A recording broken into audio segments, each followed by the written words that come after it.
Waalaikumsalam warahmatullahi wabarakatuh.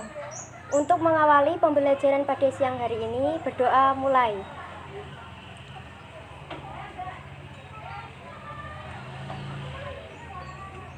Doa selesai. Kita absen dulu ya. Ya. Agustina Dwi Yulianti, Ada.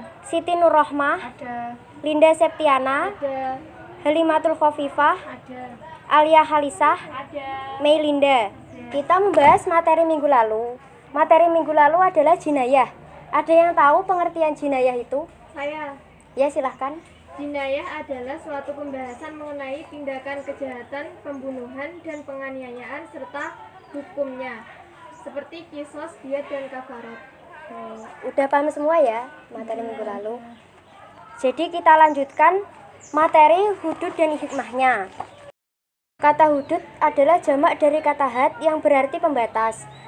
Had dalam arti bahasa adalah pembatas antara dua hal yang salah satunya tidak bercampur dengan hal yang lain. Sedangkan had menurut istilah adalah hukuman-hukuman tertentu yang ditentukan oleh syara sebagai sanksi hukum terhadap perbuatan kejahatan selain pembunuhan dan penganiayaan. Had tidak bisa gugur karena dimaafkan oleh pihak keluarga, beda dengan kisos yang bisa gugur karena dimaafkan oleh keluarga. Perbuatan-perbuatan yang terkena had antara lain seperti zina, khodaf, minum minuman keras, mencuri, merampok, dan bunuh atau pemberontak. Di sini kita akan membahas tentang mencuri. Mencuri dalam bahasa Arab yaitu saroko yasriku sarkon, yang artinya mengambil hak orang lain secara sembunyi-sembunyi. Sedangkan menurut istilah adalah mengambil harta orang lain secara sembunyi-sembunyi tanpa sepengetahuan sang pemilik harta dari tempat yang semestinya untuk menyimpan harta. Perbuatan mencuri adalah haram karena mengambil harta milik orang lain tanpa izin atau mengambil harta dengan cara yang tidak dibenarkan oleh syara adalah batil.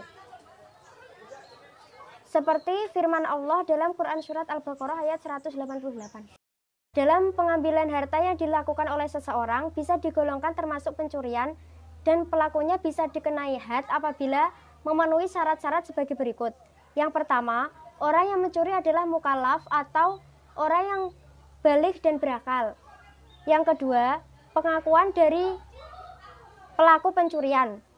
Jika pelaku tidak mengakui, maka had bisa dijatuhkan karena yang pertama ada saksi, minimal 2 orang saksi. Yang kedua, sumpah dari penuduh jika terdakwa pelaku pencurian menolak tuduhan tanpa disertai sumpah. Yang ketiga, pencurian dilakukan secara sembunyi-sembunyi. Yang keempat, pencurian tidak memiliki hak apapun terhadap harta tersebut. Yang kelima, barang yang dicuri benar-benar milik orang lain. Yang keenam, barang yang dicuri sampai 1 nisab. Nisab mencuri. Yang dimaksud nisab adalah batas minimal pencurian mendapat hukuman potong tangan. Pencuri dapat dihukum dengan potong tangan jika harta yang dicuri sudah mencapai nisab sebesar 1/4 dinar atau 3,34 gram emas. Perbuatan pencurian yang telah memenuhi syarat tersebut maka dilaksanakan potong tangan. Mencuri pertama dipotong tangan kanan, mencuri kedua dipotong kaki kiri, mencuri ketiga dipotong tangan kiri, mencuri keempat dipotong kaki kanan. Jika pencurian sudah melebihi 4 kali, maka hukuman selanjutnya adalah diberikan taksir yang ditentukan oleh imam atau hakim. Yang terakhir, hikmah adanya hukuman bagi pencuri. Yang pertama, melindungi harta seseorang. Yang kedua, tidak sembarangan mengambil harta orang lain. Yang ketiga, pelaku pencurian akan merasa jera. Yang keempat, terciptanya lingkungan yang aman dan damai.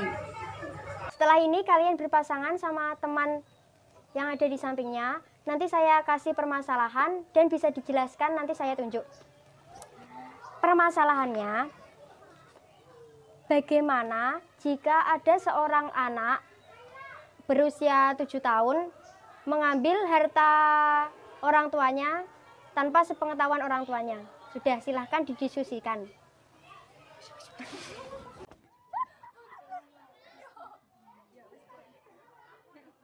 Silahkan Siti Nurrohmah menjelaskan hasil diskusinya.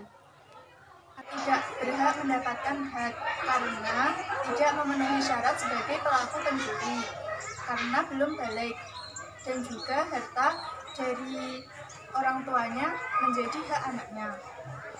Sudah jelas semuanya? Sudah. Kesimpulannya, mencuri adalah perbuatan di mana mengambil harta secara sembunyi-sembunyi tanpa sepengetahuan sang pemilik harta dan diambil di tempat yang semestinya harta tersebut disimpan. Dan seorang pencuri yang dikenai had itu harus